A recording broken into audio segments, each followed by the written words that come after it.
And you want to check out a couple of different people, not just one person. Mm-hmm. Because if your realtor sends you to this one guy, then Red flag.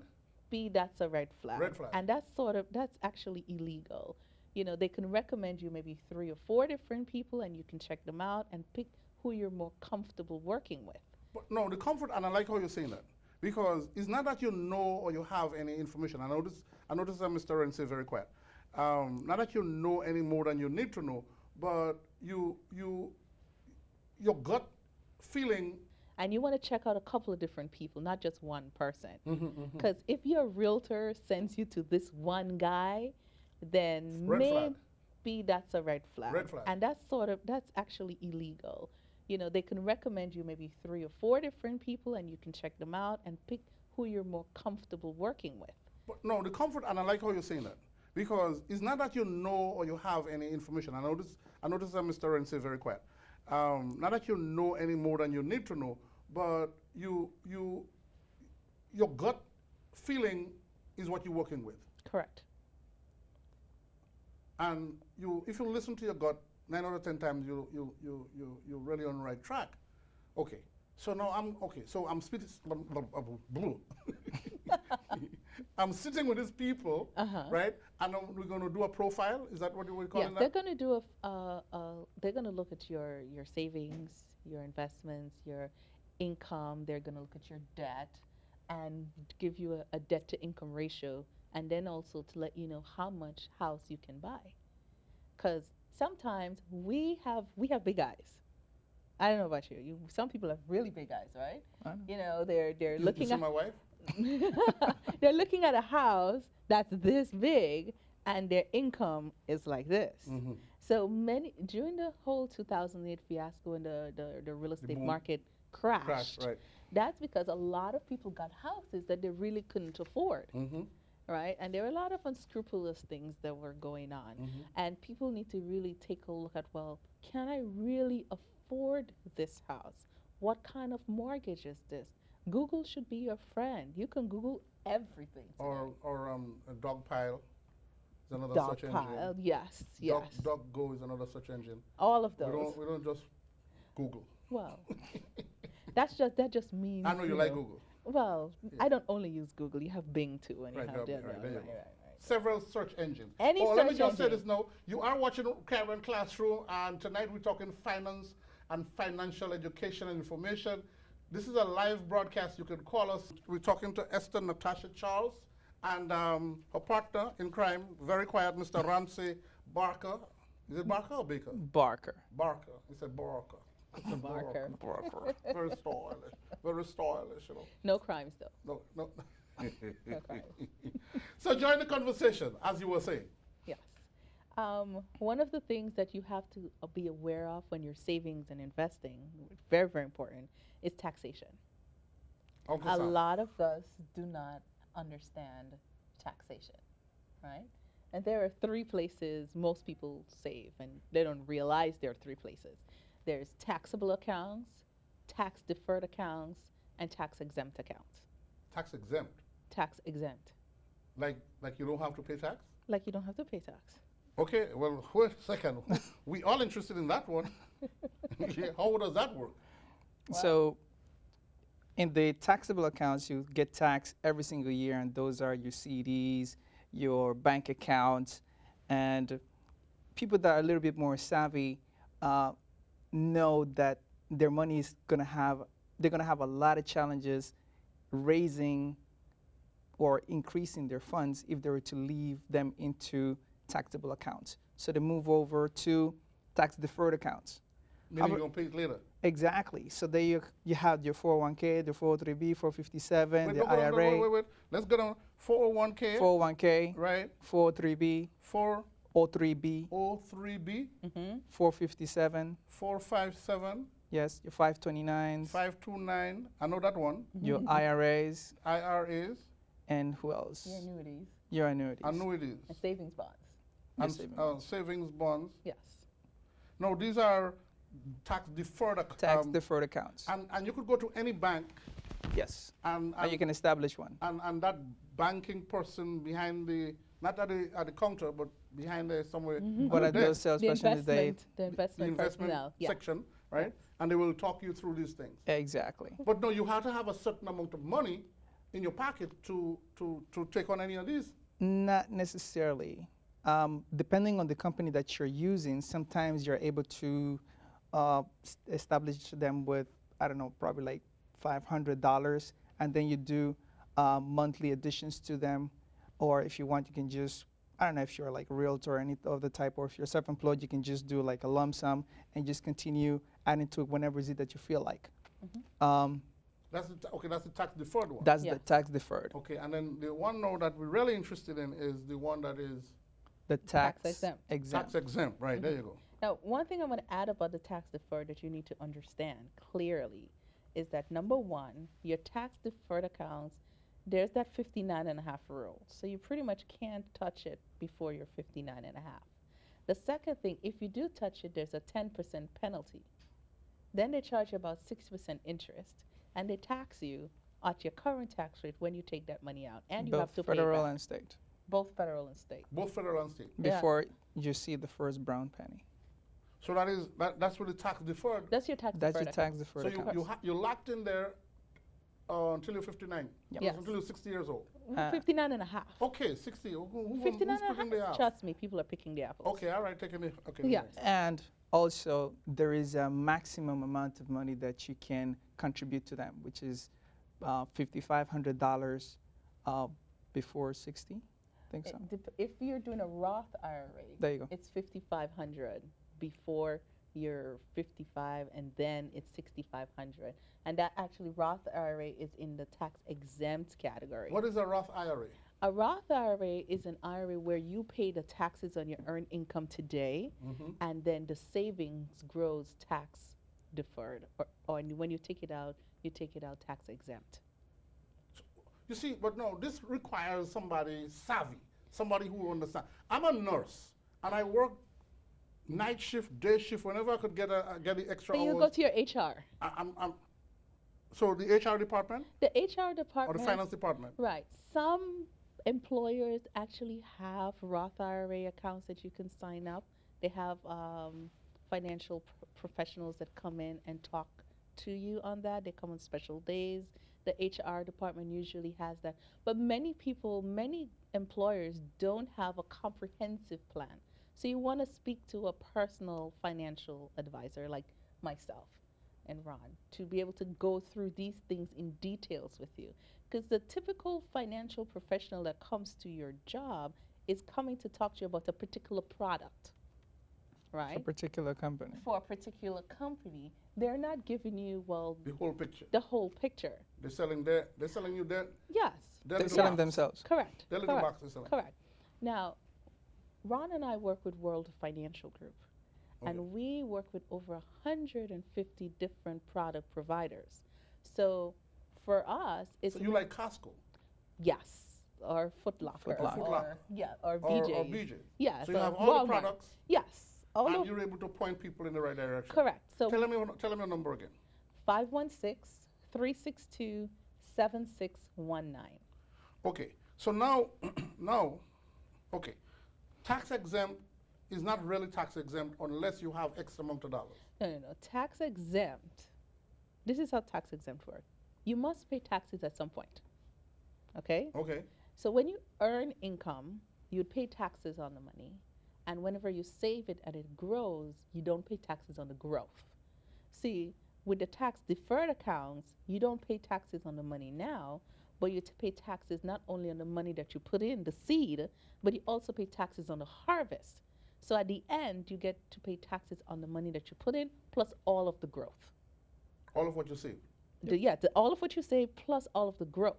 So let's just say you put in $100,000. Well, no, that's too much. I can't. No, think no, that no, big. over your Well, lifetime. No, over let's your go lifetime. $100. Let's say $100. I could understand $100. $100,000. That's Okay. I'll give you a smaller figure. right. Let's just say you earned $10,000. Okay, 10,000 I could manage. You can manage I could 10,000. That's good. That's reasonable. Okay, good. I understand 10,000. So say now your $10,000 you earned it, and the government says no, don't pay me the taxes now, pay me later. and you start thinking about it, and And I'll give you a deduction on that. I'll give you a deduction. So he said, that sounds good. I'll pay less taxes now. That sounds good to me, right? That's right. You take it and run to the bank. So most people are in the 30% tax bracket. So if you're in 10,000 in the 30% tax bracket, your taxable tax liability will be $3,000. The government say no, keep that, pay me later, and I'll give you an incentive. You say thank you, Jesus, and you run. Now that $10,000 grew to 100. Now you retire me, right? You're retiring. Now you have 100,000. You want to take that money back to yourself. Guess what? Uncle Sam says now you got to pay me 30%. Now you start thinking, well, 30% of what? It's 30% of the 100,000. You can remember, you only owed him $3,000 to begin with. Now you have to pay 30% on everything, not only what you put in, but the growth. So now you are paying $30,000, and you're left with 70 as opposed to just paying your 3 in the beginning and now ending up with about 85 or 90. You're actually in a worse hole. So Uncle Sam is growing his taxes on your back. Plus whatever is it that you had to pay for city and state taxes. Right. So someone who has $100,000 to say, oh, I'm retiring with $100,000. It's not a lot of money. It's not. It's coming up to about 70, 60, 70. No. It's talking about 47,000. Out of 100, because yes, by the time city and state take theirs. City, state, and federal. Don't forget federal. Right. Well, no, federal we know getting 30%. Yep. Right. And the state is about 10. And 40. the city is about 8.67, Somebody. yeah, something like that. So by the time you work that down, you're right about $50,000. That's it. Whew. So, all right. So is that where understanding investment You have to understand what they want you to do. and understanding money? Correct. So, okay, why is it we don't have, I would say, like a class like this, where you could call 10 people, like they do with Tupperware, right? Or they do with Avon or those things and them, and say, okay, tonight we're going to talk about financing, we're going to talk about educating you as to how money works. Because we don't know how, most of UNO don't know how money works, including me. Not true. That's true. That's true. Before you started doing this, Yes. did you know all of this stuff that's the shoebox being passed around, and did you really know that? No, I did not know. Just like you, I was in the same predicament. We knew, because we were in real estate, we knew that we wanted to have certain investments, but anytime it comes to legally lowering down the amount of taxable income or taxable money that you will be giving away, is not something that we were looking at. That was our blind spot. And that is the blind spot that you find in most people. What is your exit strategy once your investments mature and you are at an age to start withdrawing that money? And another thing is making sure that those savings are going to carry you through the unknown amount of time that you're going to be living. So that is another equation that you have to add to it. Not only looking to see where is it that you're going to put the money, make sure that it's secure and that you're not going to lose any, but making sure that whenever it's at a mature state, when it gets to maturity and you're ready to withdraw the money, that you're not getting overtaxed. And once you have whatever amount is it that you have in your hands, making sure that it's going to last you for 20, 30, or 40 years, whatever is it that your lifespan is going to be. Let's take this call. Good evening, caller. Welcome to Caribbean Classroom. Your name and your comments, and where you're calling me from. Hi, my name is Sandra. Hi, Sandra. How are you, Mr. Crow? I'm good. Good. My question is, I'm investing in a 403B. I don't have 401k on my job. I have a 403B. 403B. I'm investing weekly into that. Okay. I also have a Roth IRA, which I'm investing monthly. Are you hello? Yeah, We're hearing you. Yes. Are you telling me I should invest more in the Roth IRA because it's tax exempt rather than the 403B? I would say that the first question is to find out what loss avoidance mechanisms you have in your plan to make sure that you're not losing any money. Because if you're to choose whichever one and you were to dump more money into it, but it's not secured from any losses, you're going to just be exposed to losing more money. So first you will have to see what mechanism there is in the plan to make sure that you're not losing. And once you see that, you can start talking about, okay, how much is it that my employer is matching me, and all those type of questions. Because my employer is not matching me in anything. I'm doing So my own investment. So you're So carrying it yourself. So you're fully exposed. So right now, with you, you are exposed to the market downturns. Okay. When So- you're investing, there's one key thing you have to understand. You have to look at the market, not look at the market for the past 5 years or the past 3 years. You need to look at it over an extended period of time, Like 20 years? like 20 years. So if you can look And the up trend, the the trend. trends. So you can see the market works in cycles. So you would see that in 2001, we had a crash, right?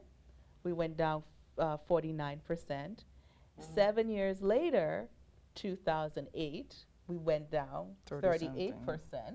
Now it's like 2015. If you look at all the experts, they're expecting Another crash. another Downturn. market downturn. Uh-huh. Now, if So it's like a wave. it's Exactly. a wave. It's a wave. So there, obviously you need to make sure which side of the wave are you on to make sure you're Covered. protected. Now you have your 401(k)(403)(b) is not protected from a market downturn. Uh-huh. The options you would have is to put it into a fixed account, but if it's in a fixed account, your growth is limited, Yeah. right? That's what I have it in. I have the 403B in a fixed account. Right. So your growth is limited. That I know. Right. So in the market going up and down, you may not lose anything, but you also are not, your money's not growing. Growing. So you have to look at that's a delicate balance that you have to deal okay. with. Should the average, and Sandra, stay on the line, should the Okay. average person now, I'm trying to do this juggling of these balls by themselves? You don't, I would not try to do that. If I have, like say I had money to invest, Uh-huh. I wouldn't try to manage this money by myself because I would make a lousy job of it. The average person would.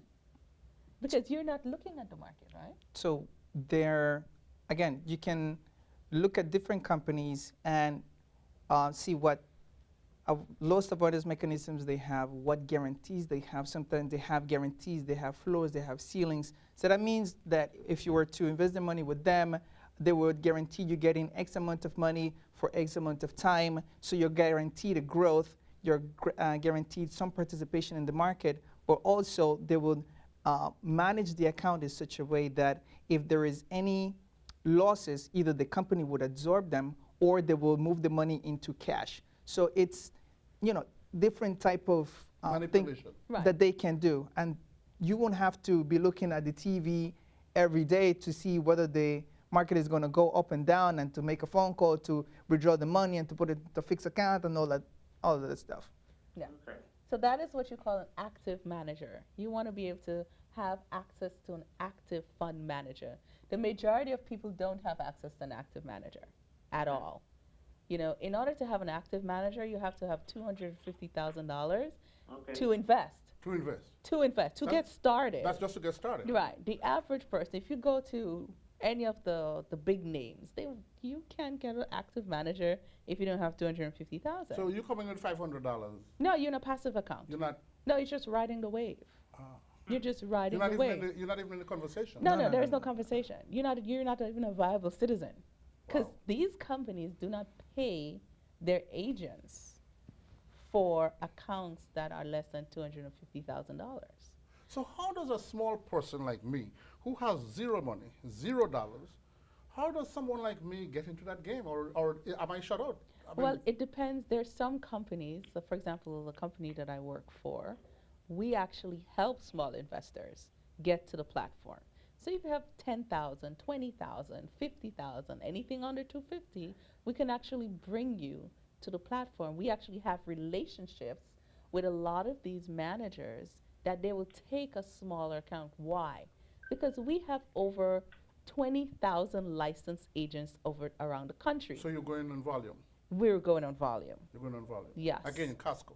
Yes. Costco. Yes. What, Sandra? What girl? I didn't know that could come and mug you. I didn't know. What? But anyway, thank you for calling, and I thank you for watching. Right. Thank you. You had another question? No, I don't. Thank you so much. All right, darling. What I would say to Sandra is that she really needs to sit down with a financial professional Right. and look at Tell her what your number. Tell her your Sandra, number. my number, give me a call, 516-362-7619. Again, that's 516-362-7619. Now, for all of the people who are looking, I actually provide the service complimentary. So I don't charge to sit down and look at where you are and help you put a plan in place for where you plan on going. A lot of people are shooting blind. I'm going to retire. Really? Yeah, what does that mean, really? What does that mean? Right. Retirement really means having enough money where you don't have to work anymore. I So want it's us more to- of a number than an age. We don't have a lot. We don't have a lot of time left, but I want to talk about real estate for a minute, all right? Okay. So we have this house, and that's a lifetime investment. And I heard her saying about taking what do you call the thing again? Adding equity and taking equity out. You're right. What does that mean? Well, your house actually grows in value over time Okay. once the market is in appreciation and a positive side. Okay. So now, say you paid $300,000 for the house, and you've Okay. been paying it for some time, and it appreciates, and you have maybe like you're down to maybe 200. Now the house is worth 500. So you have about $300,000 of equity that you can actually take out. So you go to the bank and apply for a loan against the equity in your house. So you can actually do that. So based on the value of the house, Correct. that's what we're calling equity. Correct. All right. The As it- value minus the debt. okay. Yes. Now you have to qualify. If you have bad credit, then you may not qualify for But equity. I mean, we are black folks. We have bad credit. No, there are ways to fix that these days. This is a new age. You don't have to have bad credit. Oh, okay. That's All right. just that's a temporary position. Really? Yes. You sure? Absolutely sure. Okay. So I guess I'll be talking to you. Absolutely. Because I don't know what that looks like. No, I want to start a business, and I know we're coming down to the crunch now, and I'm starting this business because I work hard. I'm a corrections officer. I'm a nurse. You know, I make good money. You know, nice pocket change I get every 2 weeks. Yeah. And so I want to start a business, but I don't know anything of how to start this business. I don't know of anything. What is it that I need to know coming in? Whatever my specialty is, whatever that business is. I would say number one, you could look at resources such as the SBA or the SBS to help you develop our business plan, and you should definitely sit down with a financial professional to assess what is it that your current financial situation is, and how much money is it that you need, what is your budget, your personal budget, and ensuring yourself or ensuring your income. Should anything happen to you and you're not able to continue to function either at your job or at your business, that you still have income coming in until you're back to functionality. If you're back to functionality. If you're back at all into functionality. Yeah. Next thing that I would recommend is to kind of get your feet wet before leaving your job. Test drive it, see if it works, if not, and make sure that the business can provide you the same or more income operating on its own that you do working a full-time job. And now you're in a position where you can leave your job, you can work your business, or actually leave your job because you feel like, because you have a business that is fully functional. And it's sustainable. Exactly, Sustainable. than just leaving and winging it. Yeah. And then having to come back and being in a really financial crunch, searching for a job, because that's kind of difficult in this day and age. tell me- I would add one thing to that in terms of getting into a business. First and foremost, you must make sure that there's a market for what it is that you're trying to do. Okay. A lot of people want to have these fancy businesses, and nobody's going to buy the product. You really have to look, is there a need? Do the research. You have to do the research. Do the research. You have to look at where the market is going, and any good business is an anticipation business. You can see, okay, well, there will be a need for this particular thing. Right now, one of the businesses I see that's booming is adult daycare. For older people. Yeah, there's Listen, tons of they retirement give me all kind people. of signals here. Yes. Would you guys be willing to come back on again? Yes. Sure. We didn't cover half of the We thing ain't, material. I mean, of course not. We didn't get to tax exempt. Tax exempt, and we also didn't get to the whole protection thing. How do you protect Oh, yes. protection? How you protect your real estate? How you protect your Protect money? your assets, protect your yourself. assets, protecting yourself. Very a lot important. to cover. Lot a lot to to cover. cover. On Caribbean Classroom, you never know what you can find. Financial literacy. We are still dumb when it comes to finance and money. For those of you those of you who were watching, we're so glad that you did watch. And tonight the stream went over very well. I know that we were streaming because Sandra is in Brooklyn. She's not in Queens, and I know she's, so yeah for the stream. Shiv, I want to thank you so very much for that. They tell me I have time for one question. I'm making on my job $20,000 a year. Oof. $30,000 a year, maybe, Oof. right? Is that enough money for me to invest? It depends on your expenses. Expenses. Yes. Most people who are making $20,000, $30,000 are barely surviving in New York these days. So at that point, the first step is to do what is called cash flow analysis. Cash flow. Again, sit down with you and have the conversation. Needs to sit down. You can do Or somebody who knows understand. You really need to do a cash flow analysis, because if you're talking about investing, that means that is after your basic needs are met. So once you've paid your rent, your Buy soap to wash your Utilities. soap to wash your food, you buy some Toothbrush. food, toothbrush, toilet paper, clothing, all of that stuff. Lotion, you need food. lotion. Lotion, yeah. It's very important. Right. Then you talk about investing. So it's a matter of expenses versus income. So the first thing to either lower your expenses or you need to raise your income.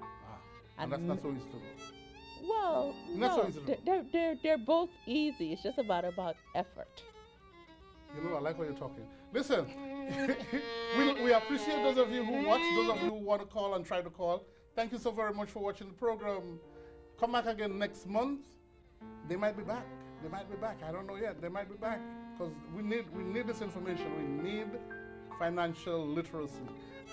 Too many of us are poor, and I know too many poor people, and I'm trying to move out of that category. So then I need this kind of information to help me get out of this category. I'm just working hard, and I'm getting no kind of return on it. I thank you for